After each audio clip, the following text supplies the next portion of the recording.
नमस्कार दोस्तों, कैसे हैं आप सभी। कल का जो हमारा वीडियो लेक्चर था उसमें हम लोगों ने गंगा नदी तंत्र और ब्रह्मपुत्रा नदी तंत्र को लेकर डिस्कस किया है। तो आज का जो हमारा लेक्चर है इसमें हम लोग प्रायद्वीपीय नदियों के बारे में डिस्कस करेंगे। देखिए, प्रायद्वीपीय भारत में मुख्य जल विभाजक का निर्माण पश्चिमी घाट द्वारा जो है होता है। अब पश्चिमी घाट कहाँ है, इसको हम लोग अच्छे से जानेंगे। एक सेकेंड। हाँ, तो ये वाला जो है पश्चिमी घाट के नाम से जाना जाता है ये सब। तो अभी क्या है कि प्रायद्वीपीय जो भाग है इसकी अधिकतर मुख्य नदियां जैसे महानदी हो गया, है ना, देख लीजिए, गोदावरी हो गया आपके सामने है, और कृष्णा हो गया, कावेरी पूर्व की ओर बहती है। पूर्व मतलब इधर बहती हैं, इधर की ओर। तो ये बंगाल की खाड़ी में जाकर गिरती हैं। अब ये नदियां अपने मुहाने पर डेल्टा का निर्माण करती है, मुहाने पर, है ना। जैसे यहाँ पे आया फिर ऐसे ऐसे मुड़ा, तो इधर जो है डेल्टा का निर्माण करती है, आपको मालूम भी है। तो अभी यहाँ पे देखिए कि पश्चिमी घाट से पश्चिम में बहने वाली अनेक छोटी धाराएं हैं। नर्मदा एवं तापी दो ही बड़ी नदियां हैं, है ना, नर्मदा और तापी, जो कि पश्चिम की तरफ बहती है। ये ध्यान देंगे, पश्चिम घाट से पश्चिम में बहने वाली अनेक छोटी धाराएं हैं, लेकिन दो बड़ी हैं, नर्मदा और तापी। नर्मदा और तापी ये वाली, है ना, तो ये जाकर अरब सागर में गिरती हैं। एग्जाम में आ सकता है। तो अभी ज्वारण द्वमुख का निर्माण करती है। और प्रायद्वीपीय नदियों की अपवाह द्रोणियां जो हैं आकार में अपेक्षाकृत छोटी हैं। मतलब जो पश्चिमी इधर जो ऊपर वाली जो ब्रह्मपुत्रा जो उत्तरी जो है यानी ऊपर में जो नदियां बहती उत्तरी भारत की ओर, तो उनसे काफ़ी अपेक्षाकृत छोटी हैं। अब नर्मदा द्रोणी की हम बात करते हैं क्योंकि हमारे लिए ज़रूरी है। देखिए, नर्मदा द्रोणी जो है, नर्मदा मतलब किसके बारे में बात की जा रही है। नर्मदा देखिए, हम यहाँ पे आपको बता दें, यहाँ पे देखिए, है ना। तो नर्मदा द्रोणी, नर्मदा का उद्गम मध्य प्रदेश में अमरकंटक पहाड़ी के निकट है। ये एग्जाम में आ सकता है ना, कहाँ है, अमरकंटक पहाड़ी के निकट है। और यह पश्चिम की ओर एक भ्रंश घाटी में बहती है, ठीक है। और समुद्र तक पहुंचने के क्रम में यह नदी बहुत से दार्शनिक स्थलों का निर्माण करती है। समुद्र तक पहुंचने के क्रम में यह नदी बहुत से दार्शनिक स्थलों का निर्माण करती है। और जबलपुर के निकट संगमरमर के सैलों में यह नदी गहरे गार्ज से बहती है। और मैंने बताया था गार्ज कैसा होता है, ये पहाड़ है बीच में और ऐसे, और इधर से जो पानी बहती है वो गार्ज कहलाती है ना।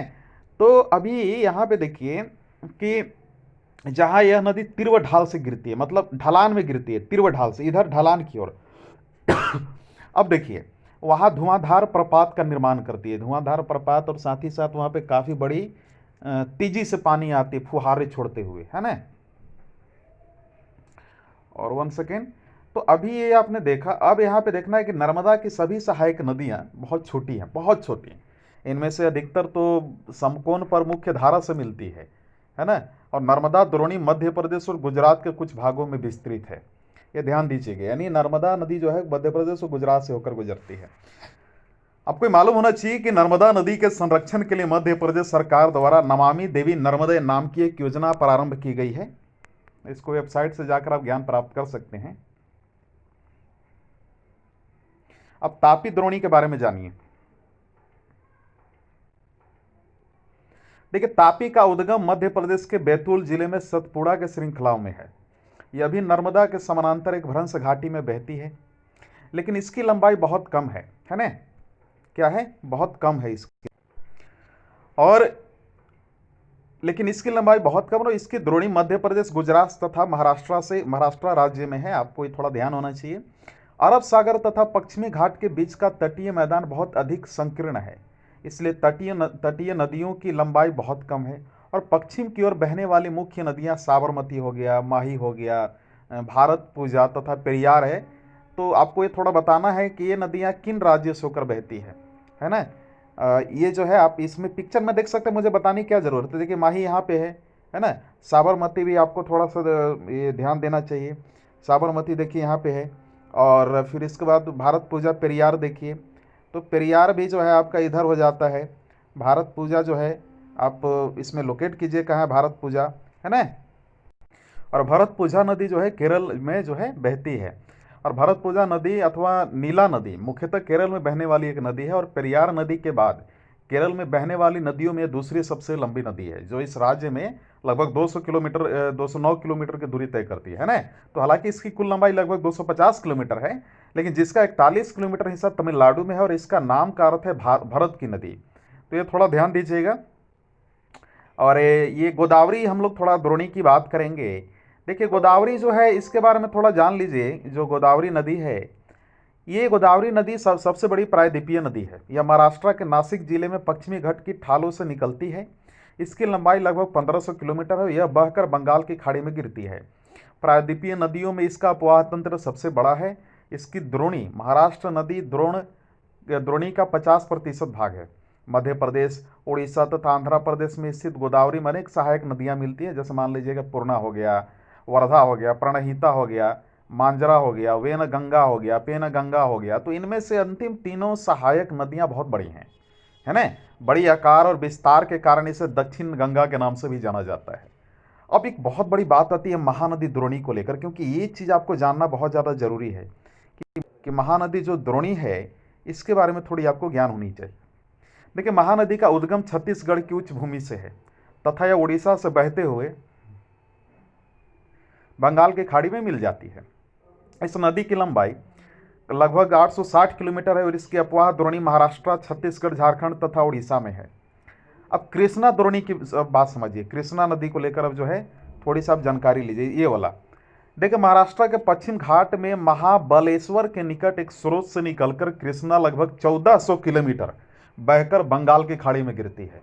तुंगभद्रा, भद्रा, कोयना, घाटप्रभा, मूसी, भीमा इसकी कुछ सहायक नदियां हैं और इसकी द्रोणी महाराष्ट्र, कर्नाटका तथा आंध्र प्रदेश में फैली है। अब कावेरी द्रोणी की बात समझिए। देखिए कावेरी पश्चिमी घाट के ब्रह्मगिरी श्रृंखला से निकलती है तथा तमिलनाडु में कुडलूर के दक्षिण में बंगाल की खाड़ी में मिल जाती है।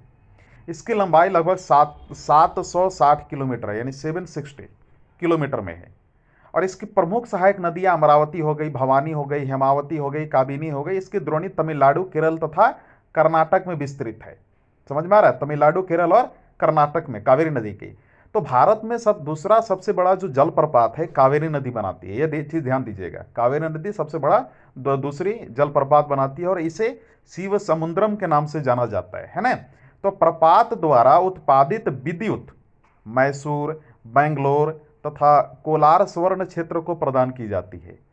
अब आपको बताना है कि भारत का सबसे बड़ा जलप्रपात कौन सा है। इन बड़ी नदियों के अतिरिक्त कुछ छोटी नदियां हैं जो पूर्व की तरफ बहती हैं, जैसे दामोदर, ब्रह्मणी, बैतरणी तथा स्वर्ण रेखा कुछ महत्वपूर्ण उदाहरण है। अब इसको एटलस में आप बताइए, क्योंकि एटलस मैंने बताया कि जब भी आप ज्योग्राफी पढ़ें तो एटलस लेकर बैठे। तो पृथ्वी के धरातल का लगभग हम बता सकते हैं लगभग 71% भाग जल से ढका है, लेकिन इसका 97% जल लवणीय है। केवल 3% ही स्वच्छ जल के रूप में उपलब्ध है, जिसका 3/4 भाग हिमानी के रूप में है। अब झीलें के बारे में समझिए। देखिए कश्मीर घाटी तथा प्रसिद्ध डल झील नाव वाले घरों तथा शिकारा से तो आप परिचित ही होंगे, जो प्रत्येक वर्ष है ना हजारों पर्यटकों को आकर्षित करते हैं। और इसी प्रकार आप अन्य झीलों वाले स्थान पर भी गए होंगे, है ना। तो ये पहले देख लीजिए, ये मैंने इसके बारे में नहीं बताया, ये जो है बताया है मैंने कि ये आपको मिल ही जाती है। अच्छा इसको देखिए आप, ये जो है आपका पिक्चर आप देख सकते हैं लोकतक झील का, है ना। तो वहाँ नौकायन, आप जिस जहाँ पे गए होंगे वहाँ पे नौकायन किया होगा, तैराकी या फिर अन्य जलीय खेलों का भी आपने एंजॉयमेंट किया होगा। थोड़ा सा कल्पना कीजिए कि अगर मान लीजिए कश्मीर, नैनीताल या दूसरे पर्यटन स्थलों पर झीलें नहीं होती तो तब क्या वो उतना ही आकर्षित करते जितना कि आज करते हैं हम सभी को। क्या आप कभी यह जानने की कोशिश आपने की है कि इन पर्यटकों को आकर्षित करने के लिए किसी स्थान पर झीलों का क्या महत्व है।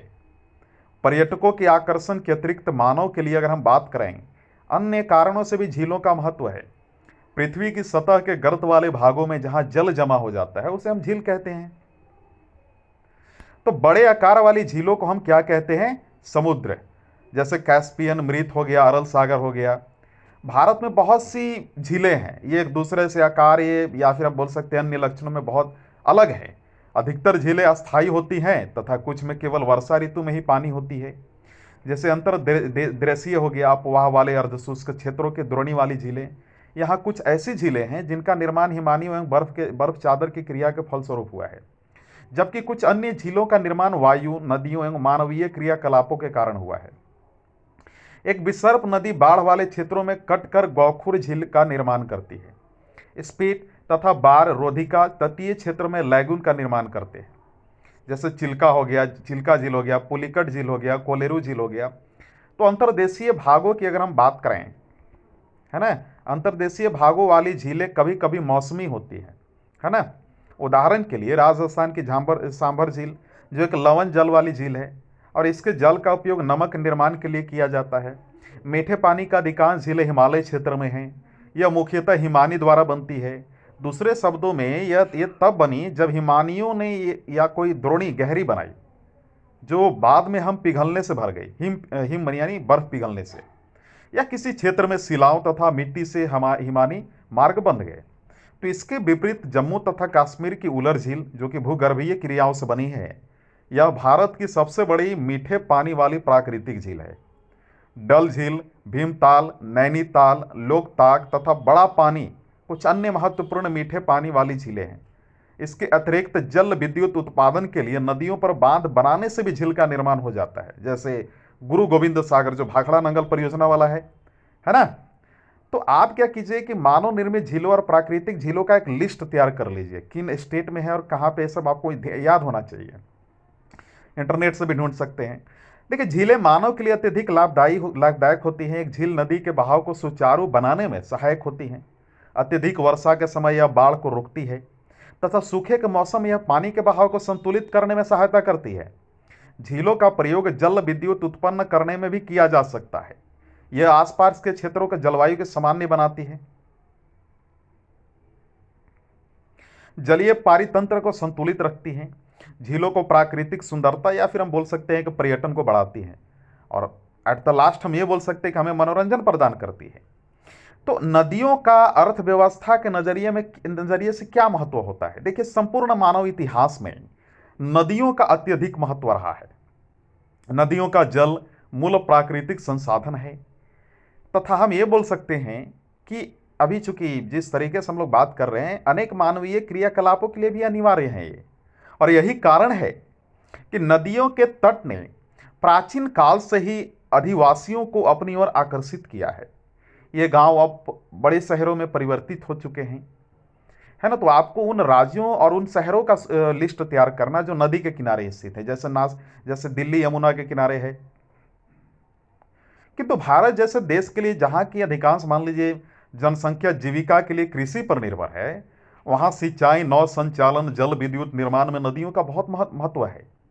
मैं आपको एक बहुत इंपॉर्टेंट पॉइंट बताता हूं बिंदु, जो कि राष्ट्रीय नदी संरक्षण योजना को लेकर है, जिसे हम NRCP बोलते हैं। देखिए, देश में नदी सफाई कार्यक्रम का शुभारंभ 1985 में गंगा एक्शन प्लान यानी GAP के साथ आरंभ हुआ। वर्ष 1995 में राष्ट्रीय नदी संरक्षण योजना NRCP के तहत अन्य नदियों को जोड़ने के लिए गंगा कार्य योजना का विस्तार किया गया।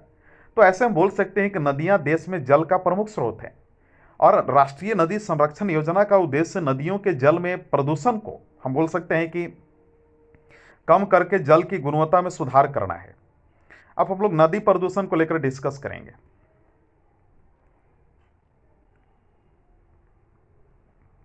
देखिए, नदी जल की घरेलू, औद्योगिक तथा कृषि में बढ़ती मांग के कारण इसकी गुणवत्ता प्रभावित हुई है।